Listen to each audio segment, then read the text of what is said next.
This is Anthony. Yes, hey, Benny C. Wright, CCAF, how you doing again? Good. How are you, my friend? Great. Can you hear us okay? Yep, I hear you. Can you hear me? Yes, we hear you loud and clear. Well, first of all, thank you for taking the time to talk to us today. My pleasure. Yeah, our commander is not here right now. She's on her way. She got delayed in a meeting with senior leadership, so she will be here as soon as possible. We've got our dean for the Community College of the Air Force, Dr. Hank Dassinger, here. Good morning. Thank you for joining us. Good morning. And we also have one of our associate deans, Mr. William Nicholas, here, Hi, sir. Good morning. as well as Sergeant Drawby from Public Affairs to keep us on cue. And we've got some Barnes Center folks who are recording this. Now, let me ask you, is it okay if we record this? Sure, absolutely. Okay, thank you. Well, if you don't mind, we'll go ahead and start some questions. All right, let's go. Now, we know that you are on the Travel Channel with Hotel Impossible. Could you begin by just providing us some background information on yourself? Okay, well, I was born in Brooklyn. My dad passed away when I was 2. My mom raised 3 boys on her own, and we had an interesting life. There's actually a movie that I made about my life called Wise Gal, that was on Lifetime about kind of my mom's life raising us. And Alyssa Milano and James Caan played in our movie. I actually helped produce the movie as well. So if you want to really understand my childhood, just, you can really take a look at that movie. So we didn't have any money for college at the time. So I went in the military, went to the United States Air Force, and my girlfriend at the time flew to Whiteman Air Force Base to make sure that I joined the university, made sure I went to college. And I was a protocol officer for the commanding officer of the base. And as I was in the Air Force, I never knew what I wanted to do because I didn't have a dad, and my life was it was interesting to say the least, but I didn't have any role models to really take after. So I was working part-time in the hotel business on the weekends at Overland Park, Kansas, at the Embassy Suites. And when I got out of the Air Force, I said, well, I better go in the hotel business. And the rest is kind of history. But at the moment, the background, which is really critical and why I'm so honored to even have this conversation, is I was really in a bad place in my life. And I was just not, there's no easy way to say it, but I was suicidal. And I didn't feel that I had, any worth, I guess. And I said, if I don't join the Air Force, I'm probably not going to be here much longer. And as soon as I went in the Air Force, it just saved my life. And then going to college and getting good grades and seeing that I had value was the shift I needed. And if I've had any success in my life, is 100% attributed to, the United States Air Force. Wow, that is really interesting. Now, we see that you were a CCAF graduate and you received your Associate in Applied Science degree in Administrative Management in July 1989. Now, can you think of any experiences you would like to share concerning your time on active duty? Oh, everything. Everything. It gave me confidence. It taught me you do a little more. Colonel Kenning said do a little more, you go a lot further. Colonel Kenning became a general. Colonel Wagner, who was my direct commander, was very influential and really treated me. I'll tell you a story that really changed my life. We're in his office, and his name was Colonel Paul Wagner, and he was the lieutenant colonel, and he said to me, pulled me in his office, and he goes, you are probably one of the best soldiers I've ever had under my command. He goes, but I'm worried about it. And I said, sir, yes, sir. And he said, because you're going to get out of the military, and you're going to be successful, but you're not going to have a family. You're not going to be a great father because you are obsessed with being successful. And he goes, just promise me when you're out of the military, obsessive personality to try to be successful, you don't take care of your family. You don't take care of your children. You have to understand that your family is more important than anything. And that changed my life because the moment I did have a wife and a family, it's the most important thing in my life. Just now where I'm going to pick up my daughter from high school, just dropped off my other daughter in college in New York. And I've had meetings all morning, and they've been worked around me dropping off, picking up my kids. So I closed my office in the city because I travel a lot, so I work from home. And most of my meetings and interviews, I just interviewed the president of Marriott for a column I do in Lodging Magazine, and I did it with my daughter in the car. So Colonel Wagner really taught me the value of family. That is really interesting. Now, one thing, as you know, the Air Force has really changed, just like society. What advice would you give new airmen coming into the Air Force today? So when you say the Air Force has changed, I don't know what that means because I haven't been in the Air Force in a long time. All I understood, from my experience, was you can't be a leader if you can't be a follower. So I guess I learned that in the military, that when I'm asked to step up, I will step up and I will do my job. And when I'm asked to sit in the back and pay attention, I will sit in the back and do my job and pay attention. So I think any advice I would give to anyone joining the military or in life in general is know when to step up and know when to shut up. Know when it's time for you to lead and for you to be a leader, and when it's time for you to follow, whether it be other leaders or follow your troops or follow your employees. And I think, one of the art I've learned, I think, and it's taken me a while to learn it, is the art of waiting. Waiting and knowing when you're supposed to lead, when you follow. And sometimes leaders don't know how to follow and don't know how to wait and for their turn. And I think that that's the greatest lesson I've learned. But when you say the Air Force has changed, what do you mean by that? As far as technology, we've become more advanced compared to when you were in over 30 years ago. Attitudes are a little bit different. More people are looking more so for a career than being a patriot. Okay, that's interesting. And when I look at it, I really just say that I joined the Air Force because I'm a patriot, because I am, and because I love my country, because I do. But I joined the Air Force to get a college education and to not wind up, not doing the wrong things. But once I joined the military, I learned what being a patriot, what being a United States citizen, and what love. And I always say, because I've had these political conversations with people, and I'm like, I don't always like what people do and what people say against our flag or against our country. But, being in the military, we fought for those people's say what they want to say. And until the Constitution changed, I will always believe that. And I think a young person coming into the military is your number one priority is to our Constitution and to our flag and to our people. And that's people from all over the world that decide that America is the greatest country in the world. So I think that, in my personal opinion, your political opinion doesn't matter. What matters is your allegiance to America and to, our Constitution. And so I learned that in a way being in the military.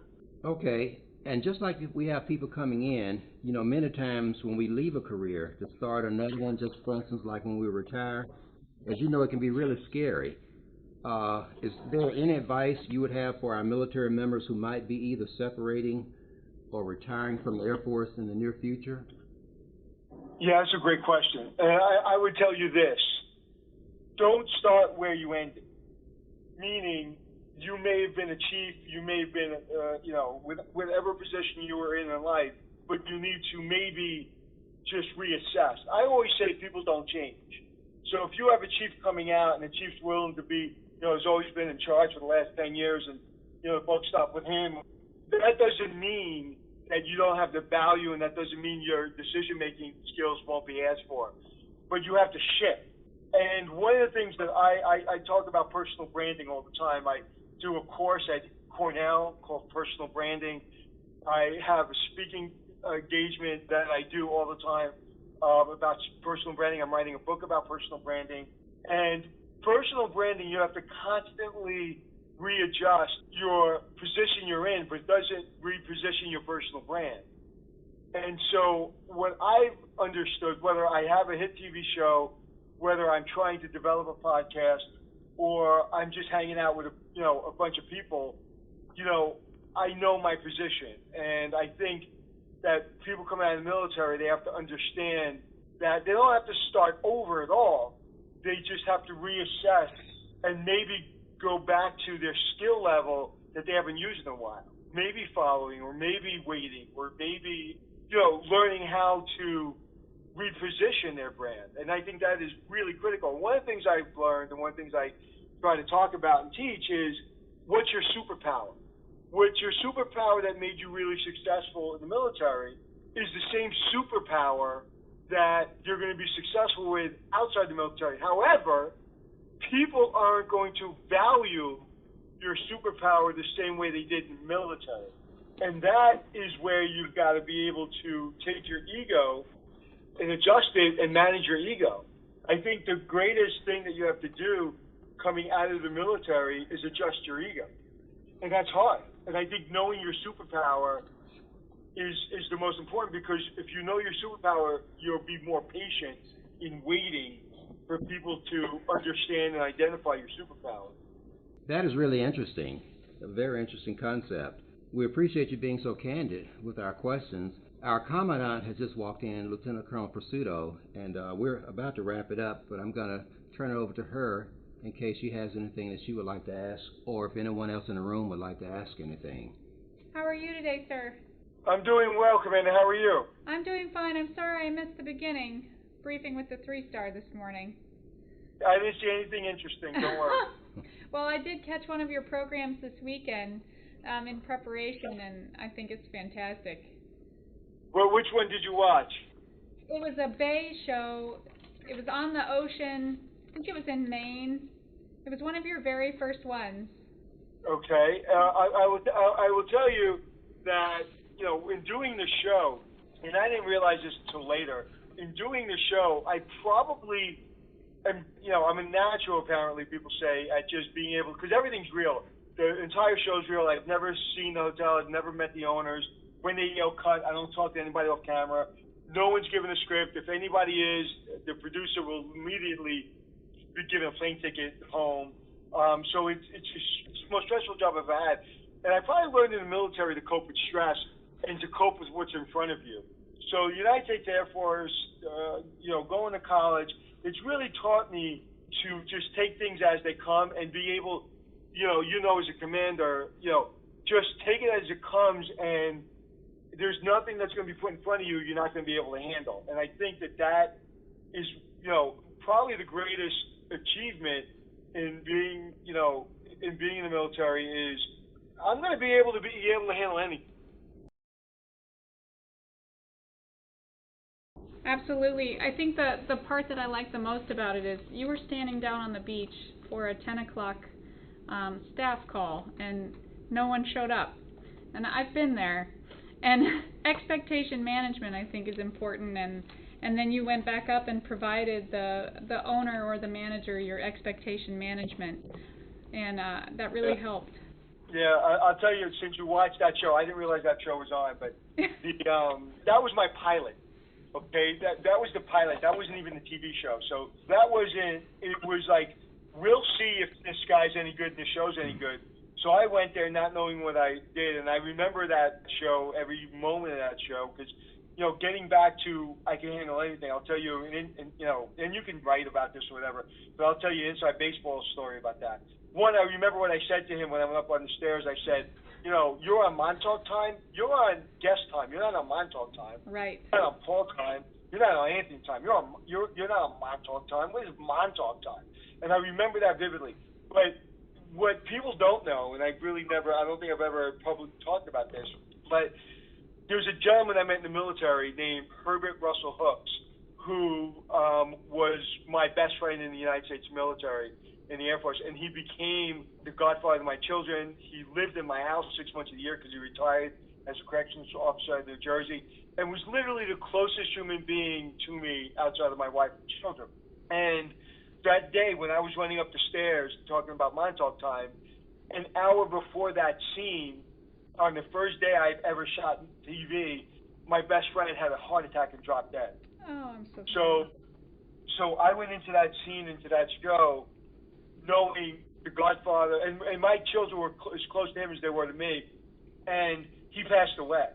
And the United States Air Force taught me, I guess, I didn't realize at the time, that just handle things. You just got to handle things. And I called his family, and his ceremony was a week later, and they all yelled at me because I was going to leave the show. and they all said, you know, he was living through you, and if you leave the show, you'll be disappointing him. So I stayed on the show, never told my family he passed away for 4 days, and I lost 12 pounds during that show because of the stress. And I went, and then I had to tell my family, the hardest things I had to tell my family that Uncle Russell passed away, and there's not a day that goes by I don't cry about him, a day that goes by my family doesn't cry about him, and he's been such an influential part of my life that I still had to hold it down, do something I've never done before, do a TV show, be very intense. You had no idea by watching that show what I was going through. And I learned that in the military. I learned that, you know, everyone cares, but no one cares. You know, you got a job to do and you're going to do it. And, you know, again, going to, you know, my first degree was, you know, community college of the Air Force. That changed my life. It proved to myself that I could be someone, that I can get a college degree. I mean, I got left back twice. I had a bad SAT score because of my situation. If you watch my movie, Wise Gal, you'll understand my situation. So then I went to college. I got a 3.6 average. I did really well in college, and I went on to a great career. And I cannot stress this enough. If it was not for CCAF and the United States Air Force, I wouldn't be where I am. And I literally cannot say that enough. And that I have a voice now that I can talk about it. It's not even I can't believe it. It's like people say all the time, this saved my life, that saved my life. It saved my life, period. If I had to go back to Brooklyn, the streets of Brooklyn, in the 80s when I was growing up, the streets of Brooklyn, people were getting killed. The mafia was killing people, and it was all around me. And people were dying, and people were in jail, and people were getting shot. This wasn't like nonsense. This was serious stuff. And if I didn't get pulled out by the military and go to college, I wouldn't be here right now.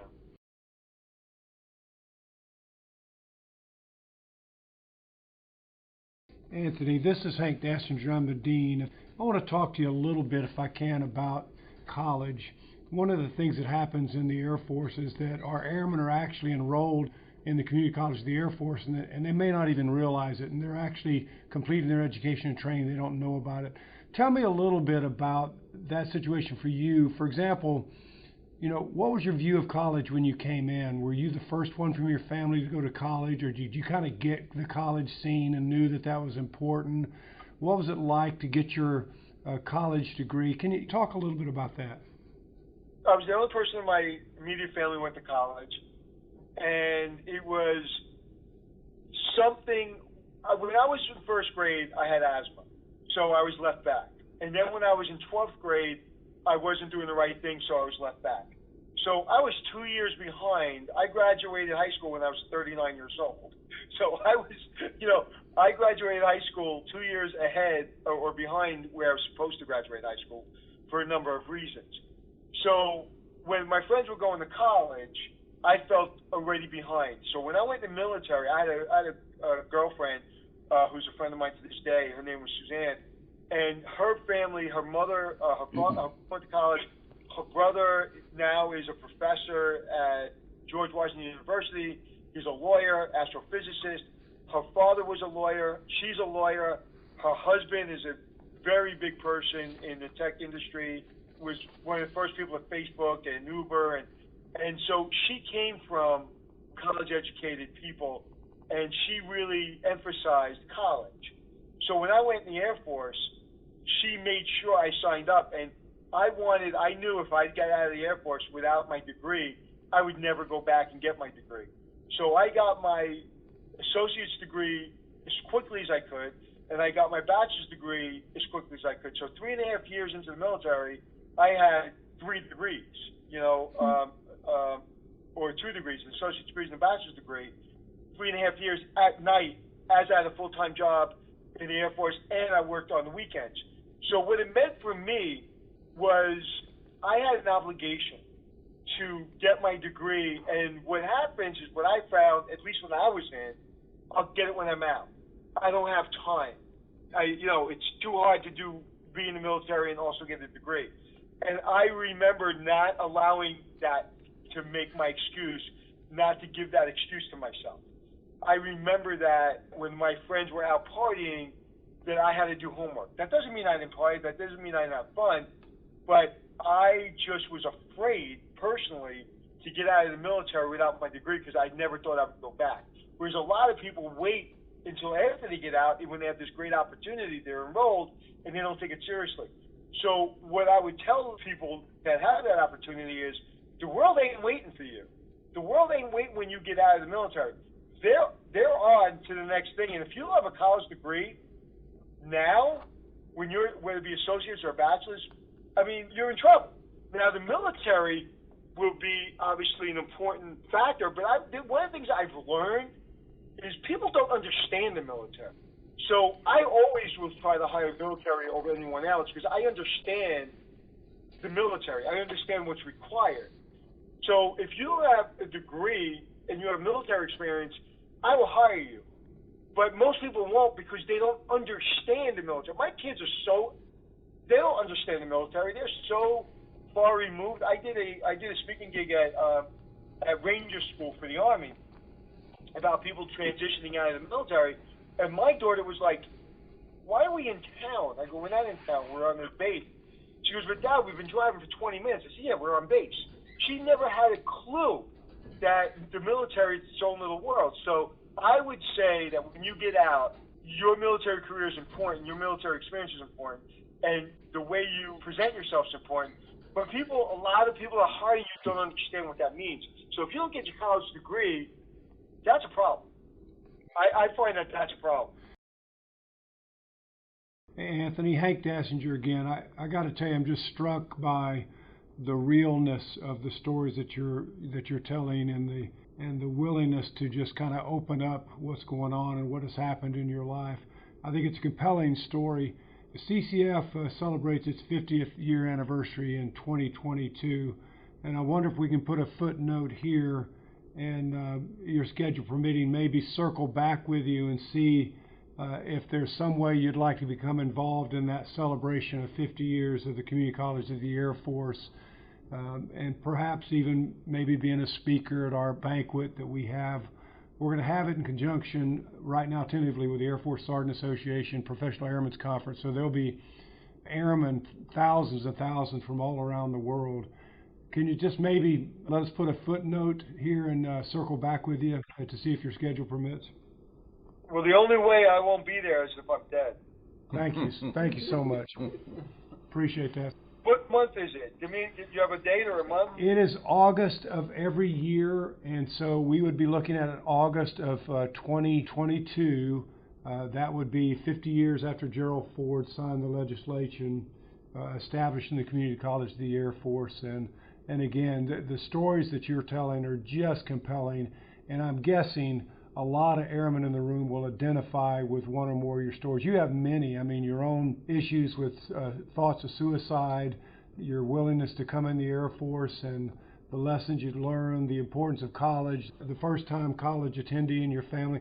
Those are stories that will resonate with our airmen and remind senior leadership, often officers, who don't really get what that means to people that enter the Air Force on the enlisted side of the house. So I think that'd be a compelling story. We'd love to talk to you about that.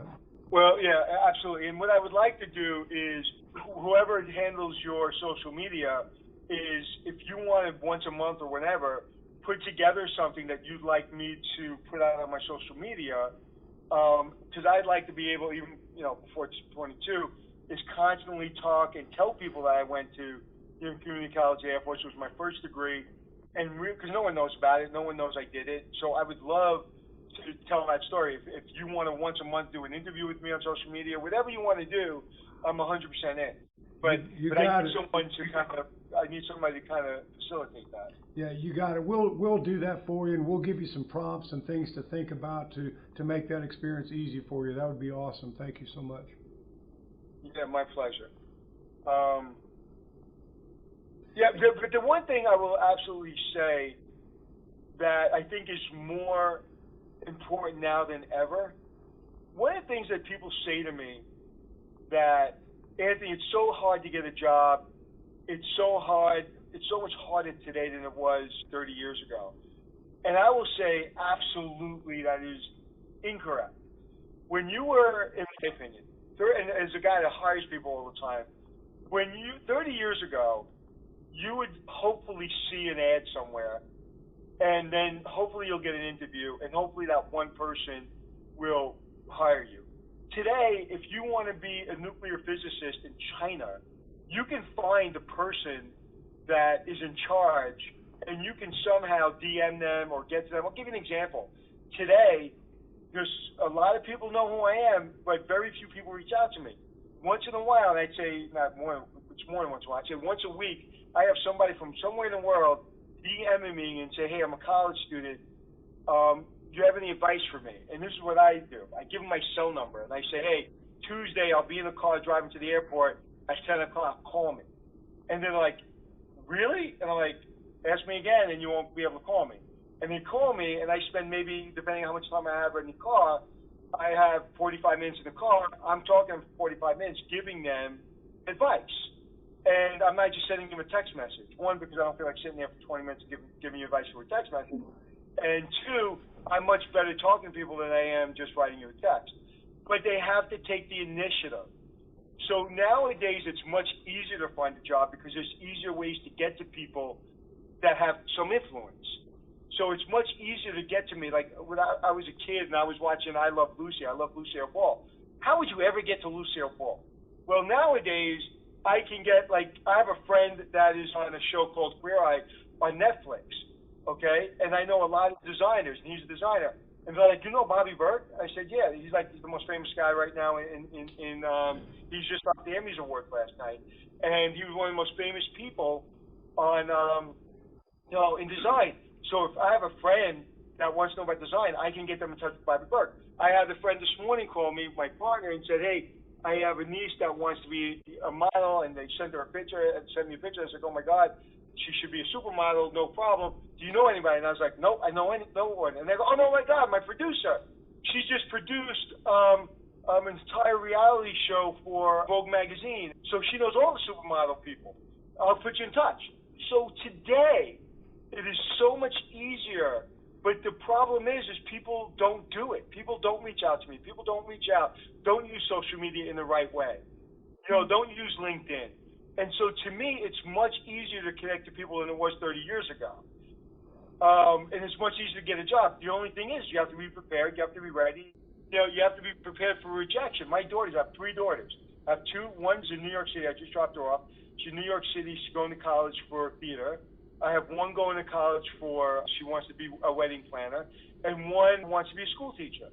And my theater major daughter, who's getting more and more mature, she just told me as I was driving to school this morning, she's getting already prepared for rejection and being able to deal with understanding that I still got to show up, I still got to work hard, and I still got to be fighting for what I want in my career.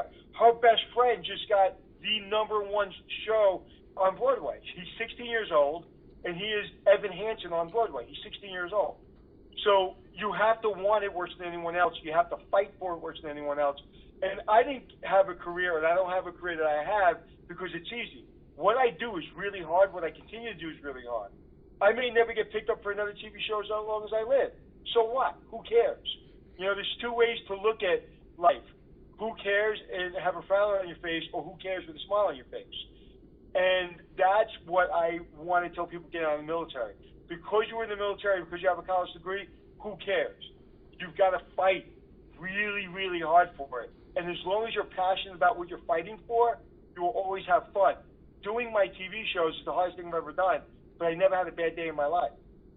Any bad day I had in my life was pre the United States Air Force. I haven't had a bad day since the United States Air Force in my entire life. And I lost my best friend. I've had a lot of stuff happen in my life, and I've never had a bad day, so it's perspective. So if anything I can talk about to people getting out is perspective. You have to understand that no one is going to bow to you because you got a college degree and because you're in the military. You've got to influence them by the way you show up, that people in the military and people that want it and people that fought for their country or went in the military for a college degree and they've learned with leaders like everyone in the room that I'm talking to, that there's a discipline and there's a motivation that military people bring that I haven't found. I haven't found one leader, and I will say this unequivocally, I have not found one leader outside the military that can shine the shoes of anyone I met in the military, and that's true. That's absolutely true. I don't know so much anymore with our boots. We've got these suede boots and we've got these Coraframs.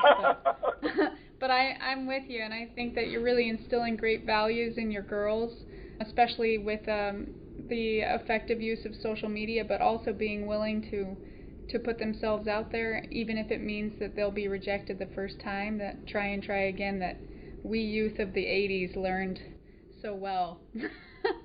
Yeah, I tell you, I just interviewed a friend. I do a column in the Lodging magazine. I just interviewed the senior vice president of Marriott. She's a female, and she's a good friend of mine. She runs the Marriott brand. Okay, she's got one of the best gigs and the hardest gigs in the world. And I just literally an hour ago interviewed her, and I asked her. I said, and the reason I interviewed her this month is because the magazine is doing women in leadership. And so I was like, I'm not going to write about women in leadership because I'm not a woman and I don't know. So I interviewed her for the article. And I said to her, do you feel that you were held back because you were a woman?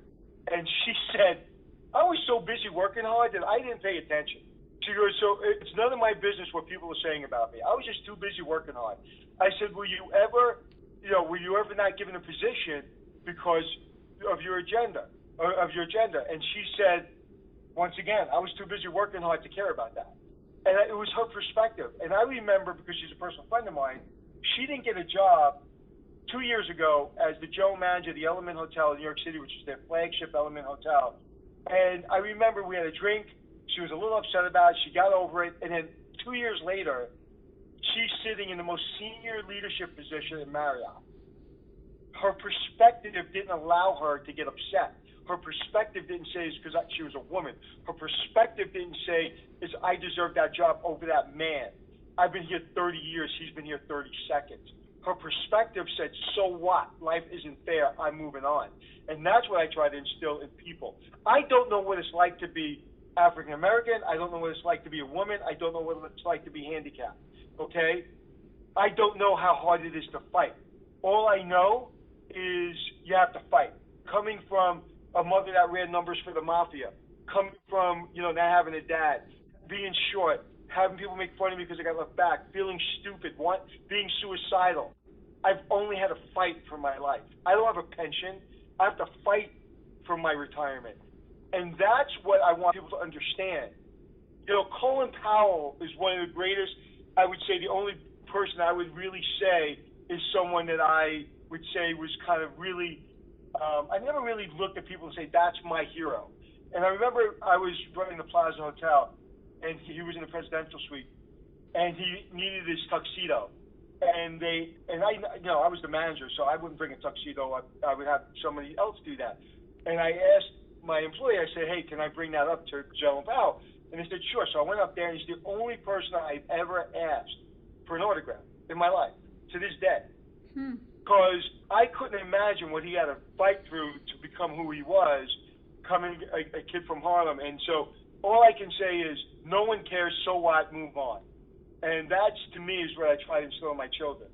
Look, we want to make sure that we respect your time. It's been such a pleasure for you making time for us today. Is there any questions that you have for us, or anything else that you'd like to cover before we end? I'm just, as far as my time goes, I'm outside my daughter's school. She's a senior in high school, and I got to get her to volleyball practice. So I got 20 minutes, so my time's fine. Just again, reiterating, life's not fair. Who cares? And so what? And I think that that's really important. You're no more important than anyone else, and you're no less important than anyone else. And I learned that through the military. There was a senior master sergeant Young. I was a young airman, and I was working in security police. I was an administrator. What's that duty number? You're talking about 702 admin troop? Yeah. Oh my God, I haven't heard that in a long time. I was a 702, so I did reports, traffic reports, and security reports for the security police. And I really thought I had the most important job in the world. So I had a couple of managers or leaders that I don't know. I didn't feel I was better than them. I just had to work hard, and I didn't feel that they had the same work ethic. So I guess they felt that I was outworking them and that I was being disrespectful. Because if they told me to leave the office at 5 o'clock and I was there at 2 o'clock in the morning, apparently that was a reflection on them. So anyway, I had a reputation of thinking I was the most important person in the military. So Sergeant Master Sergeant Young calls me in his office, and he said to me, he called me Tony. He goes, Tony, and, you know, he was kind of leaning on the desk, and he said, you know, what you do is important, and you're really good at your job. And I'm not even going to say that you might not be even better at your job than your boss. But I'm going to tell you something. We got nuclear weapons. We got soldiers on the front line. You're not the most important person in the military. Greatest advice he ever gave me. I was like, whoa, okay, I'm part of a team here. I was trying to be me. And again, I learned that in the Air Force. And that was a great lesson. So when I got my own show, and I walked through an airport, and everybody says, oh, look, the famous guy, or I'm in charge because I wrote the show, created the show, produced the show, and I have 30 people on set, I'm the least important person. When I'm running a hotel, I'm the least important person because Senior Master Sergeant Young said, you ain't that important. So anything I learned in the military. I agree. I've had that advice before, too. It's not always about me. Right. So it's enough about me. Let's talk about me. That's right. That's right. The one thing I wanted to ask you, since you do have a minute, is you've probably noticed that we're taking kind of a turn in society towards having a vocational void in the workforce.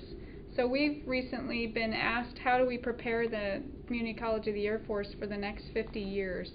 And so, you know, we've got some perspectives on building some career programs in occupational leadership, but I wanted to get your perspective on the importance of keeping and maintaining this vocational degree path.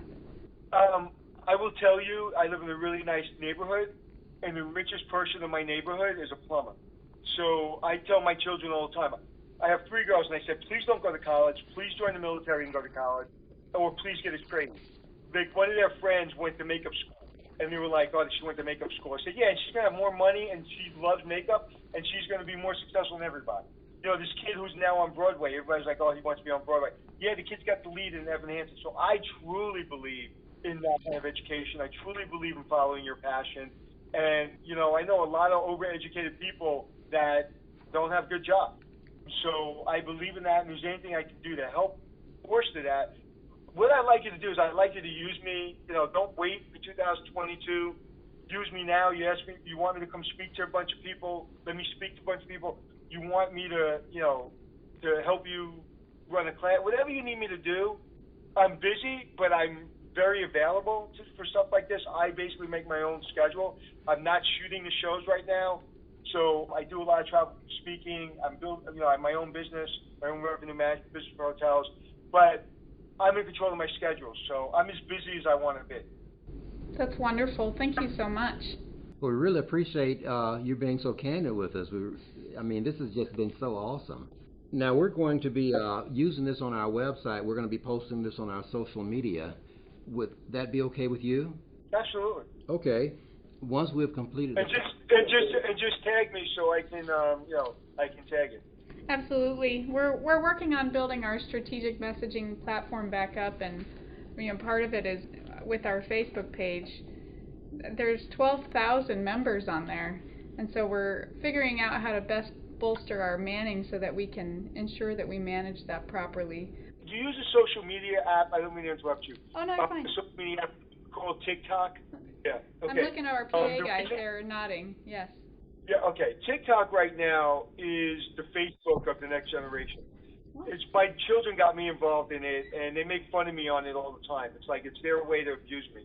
And it's basically teenagers making videos. And what I would highly suggest is, I talk about it all the time, Gary Vee, who's a speaker and who's on social media a lot, he's investing in the company. He invested in Twitter back in the day. I haven't really used it yet because my children won't let me. The one video I actually posted was, my children won't teach me how to use this, so here's my video, and it was terrible. So, but TikTok is really something you should be using. Instagram is something you should be using. Facebook is great, but Facebook is really for people who are a little bit older, not people thinking about getting into the military. They're not really on that platform as much as, I would imagine you want to influence 17-year-olds, 18-year-olds. And one of the things, I just had a conversation with a friend of mine whose son went to the military, and went to college, didn't do well, dropped out after 2 years, and she knew me back in when I joined the military, and it saved my life. And she goes, "What do you think about the military? What do you think about, what?" And I think the more we're talking to the kids, and the more it's on my social media platform, and people like me are talking about it, because all they see is people on the front lines walking through Iran or Iraq. They don't see the 99% of the support people in the military. And I think that is really the way to really strategically place this, is if I can talk about it in a platform where kids don't see the military as this scary thing. Absolutely. No, that's great. I resemble that older generation who still uses Facebook. But we're just so appreciative. Yeah, my kids don't know how to use Facebook, and my kids don't know how to use voicemail. They don't know what voicemail is. No. They've never left a voicemail message in their life. Or a rotary telephone. Wow. Yeah, right? Well, somebody did something on TikTok where they gave a kid a rotary telephone, and they're like, okay, go ahead and make a phone call. It's hilarious, because they couldn't make a phone call. They had no idea what to do with it. I have seen that. It is hilarious. They don't know what the dial tone means, or if they hang Right, it up. Right. Well, as your daughter, you mentioned she's playing volleyball. What position is she playing? She's outside hitter.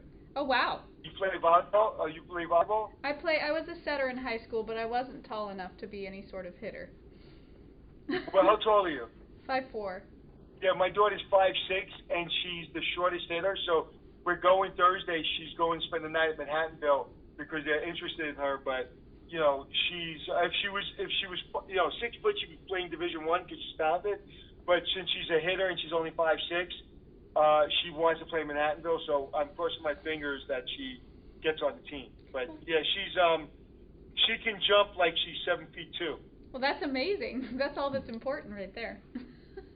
And she's very aggressive, so it's a perfect position for her. That's perfect, and they won't even see her coming. So that's awesome. Oh, yeah. So I posted on my Instagram a game from the weekend, and somebody DM'd me saying, "God, I wouldn't want to be that volleyball." You're amazing for standing and talking to us outside of your daughter's school. Thank you so much for your time. No, listen, I'm actually watching. My daughter goes to a public school, and it's the most diverse school in New York. And I'm watching right now. I'm watching. She goes. They have middle school and high school too. I'm watching probably 12-year-olds of every background, race, size, shape. They're in the garden, and they're all working together to mow the garden, plant seeds, and they're all like. I literally have tears in my eyes watching like this beautiful, scene right now that people are, like there's so much going on in our world right now, and like I wish I can just take this and like say this is what we're supposed to be. Everybody working together. I mean, right now 2 kids are just hugging and kissing and like just helping each other, and it's just amazing. It's just everybody's just helping each other. It's incredible, and they're all having fun. That's wonderful. If you go ahead. And this is Hank. I just got to say, I wish you were more passionate about life than what you seem to be. Well, you know what? It's listen. That any of us are here is a miracle, right? And about 2 weeks ago, I was on the Belt Park with my daughter, bringing her to. She's an actress and a singer, and she was going to a performance. I was with my wife, and I just got my dream car. I got an S90 Volvo. I believe in Volvo till they're safe. And we're sitting in traffic. My car is not moving.